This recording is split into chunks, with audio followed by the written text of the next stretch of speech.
Hello. I will tell you all a bit about myself because I think you all don't know me. I will tell you how I cooperate, you know me, the body into my designs and see a total different aspect of the body.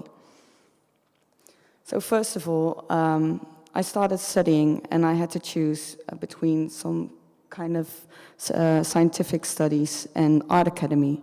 I did go to the art academy and study fashion design, but I went to Artes, and that was more about creating catwalk design instead of being meaningful for the consumer. And my designs are more based on being meaningful. So I quit it and I made a big trip around the world to end up at Artemis and study into more concept design and making prognosis, styling.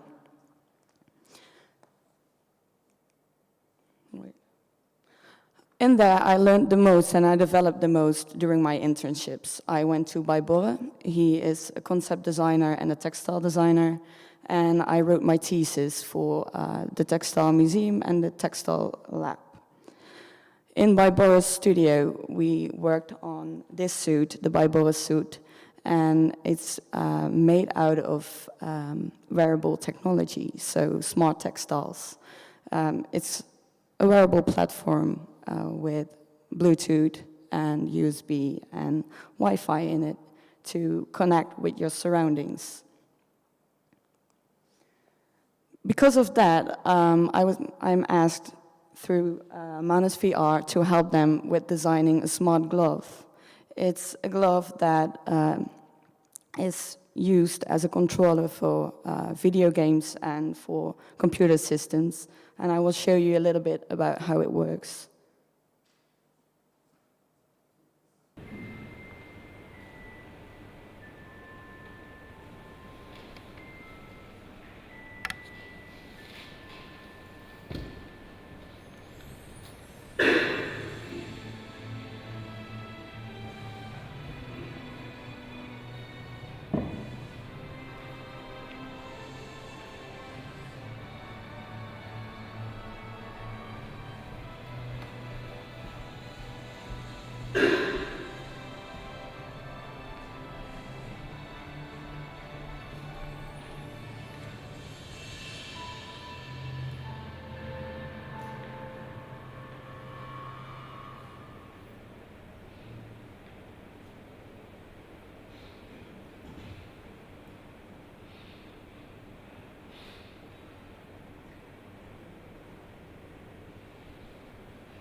This was just a small introduction about the work I make with a big team of technical engineers. So I'm designing the glove and how to put the technology into textile, but they make the work behind it.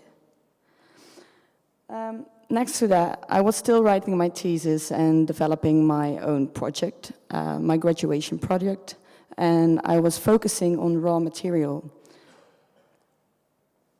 So I decided to use my creativity to be more inventive because I prefer to work with materials that we can all reach, that are within hand reach, instead of creating more and more and more. I decided to take a different look at the egocentric position of human beings amongst fashion, amongst clothing and textiles we are using. I started to create a different way to look at ego and use it as the essence, the general, and the outfit. Because the essence is the person that you are, your identity, and the essence of being and being unique. But nowadays we use clothing more as a way to see sizes, to just as fashion. Then we are we see the general, like we are inspired by the general, but we are influenced by the general, like the consumer system, and yeah, it's killing us actually. But if we would take a different perspective of the outfit again and see the outfit as a way as we can show our identity to the world, we could create more value for it and step out of that consumer society with all the fabrics that we make and all the clothing that we make. So that is the first book in a series of 5 textile trend books. And I made like 4 different books with different solutions to create fabric, wearing your own identity and having more value for who you are and what you wear. The first one is called Matter, and it's about the skin. It explains different ways that about how to wear textiles, why we wear textiles. So, for instance, keeping you from cold, or just celebrating your skin and decorate it. It's kind of an outer membrane, a soft layer for all your inner liquids that contains your identity. The second book is about influence. I take water as an inspiring issue for my creating of textiles. And if you look at water and look at the drips, the drops, whenever they come together, they will become one again. It doesn't matter if it's water from the sea or water from the rain or from a lake. As soon as they come together, they will become one. But when people are gathering together, every different person will keep his own identity. But if we use this, the way of water is coming together as an inspiration for making fabrics, we can make different fabrics out of swatches from different materials. So we can stick them together and make one big piece out of different swatches. And that's what I made for the book of influences. The next book is called Can, and it's about the different cultures in the world. So by combining textiles from different cultures in the world, we're fusioning, and that is what is happening in the world. Like, we are moving all over, and people are building new families based on fusion. On the other side, we're also fighting because of cultural issues. So, but instead of fighting and breaking down each other, I used those cultural issues to make each other stronger, and that's what I actually did with textiles. So by combining textiles out of different cultures, they made each other stronger, and it shows more identity, especially for the people that have different origins, so like fusioned into their cultures. Then the last book is about the evolution of human and human hair, and this is the main inspiration and the main story for the product I showed at the body exhibition. So I made a book about the evolution of the humans and their hair. Because we used to have our own fur, we weren't put on the world to wear clothing even. But where is our fur? We decided to shave off a lot of hair growing on our body, but we also evolved it in different ways by moving all over the world, and it took some time. But nowadays, we still shave off a lot of body hairs because we think that it's gross, or we think that it's more beautiful. And on the other side, we buy new hair because the hair on our head is not big enough or not long enough. And we go to the hairdresser quite often. Most people go quite often to cut off some pieces because it keeps on growing, and we like to have our own hairdo. But what happens with those hairs? Like, what do we do with them? It contains our own DNA, so it has our own identity. And now we throw it away. But what if we would make textiles out of it? Nobody would be allergic for that because it contains human hair. It fits perfectly with your skin. So why throw away this beautiful, strong stuff if you can make textiles out of it? that even can have your own identity by using your own hair or the hair of loved ones. But I thought immediately that this product would be great to use for everybody. I also understand that for many people this is still shocking, based on stories in history or based on the thought that hair is gross. Well, not hair on the human body, but as soon as it is apart from your body, most people think that hair is gross. Still, human hair is pretty strong. It's really strong, actually, and it's clean. Human beings are clean. They wash their hair often, really often. Most sheep will roll in their own shit, and they don't take a shower and wash their hairs afterwards. People, they wash their hair even they don't roll in the shit. So I think we all should take a clear look on that. But to make the step less big for the people to understand the material and the value of it, I came up with a different idea. Capsule, it's called, and I will show you in a small video.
So by looking at a problem that many people know, like almost everybody knows a person that loses their hair for burden, I came up with the solution of using your own hair for a headpiece. Whenever people are losing their hairs now, the alternative we have are using either a scarf or a headpiece made out of other textile, or a wig mostly made out of a different person's hair, so wearing the DNA of a different person. Well, losing your hair is like losing a part of your identity, and for most people it's a really sad experience. But by giving something back from their own hair in a different way, you can help them with this process. So here you see the hair involved in the yarns I made. You can make different kind of textiles out of the human hair. I prefer to use different materials to help it, to give better structure and to have a consequent quality in the yarns. This one is made out of 100% human hair, but it gives the more dreadlock kind of feeling with knots, because it has a different structure as wool has. But you can make different fabrics and different solutions with it. So everybody has their own hair and their own texture of hair and their own wishes for the future with their hair. So you can make all different kind of solutions with it. Here you see different swatches of textiles, all made out of human hair. Because your hair has your DNA in it, it can be your own canvas. So wearing clothing out of your own hair means you wear your own DNA, and it will have much more value than just a jacket from H&M. You won't throw it away that easily. So I think this is also a way how we could change the consumer, the consumer thinking that we mostly have right now. This is what I showed in the exhibition. It's the process of one guy cutting off his hair and giving him a cap in return. But it's not that you need that much of hair for this cap. I only used a quarter of all his hair for this cap, so he could have had 4. And this is a different opportunity. Like, it's not only a cap you can make so much more. Next week, I will show more stuff at the Dutch Design Week in Holland, and to give you a quick view on what I'm making now. I just show you that you don't have to cut off all your hair. It's just the part that you leave in the hairdresser or the hair salon. It gives a lot of opportunities for products in this world. Like this girl, she did just cut off a part of her hair and it becomes a new product. This is a product that I won't show yet, but it's something you don't have to wear because I think it's better to give more opportunities, and I understand that it's still shocking to wear something out of hair. If people ask what it is and you don't want to share it, maybe it's better to give more solutions. Another product I'm making is watches, like wristbands for watches out of the human hair. This is one picture made with my sister to combine both our hairs to make a story that will last forever for us. So I made the wristbands out of our own hair, and to combine it with the aspect of time, because the hair loss and the process of hair loss, especially when it comes to diseases, makes people realize that time is just an aspect and you can look at it in different ways. So by looking at your watch, you can rethink of the time of aspect and what it means to be in time, or if you even want to be in time. That was my presentation. I hope it will make you think about it.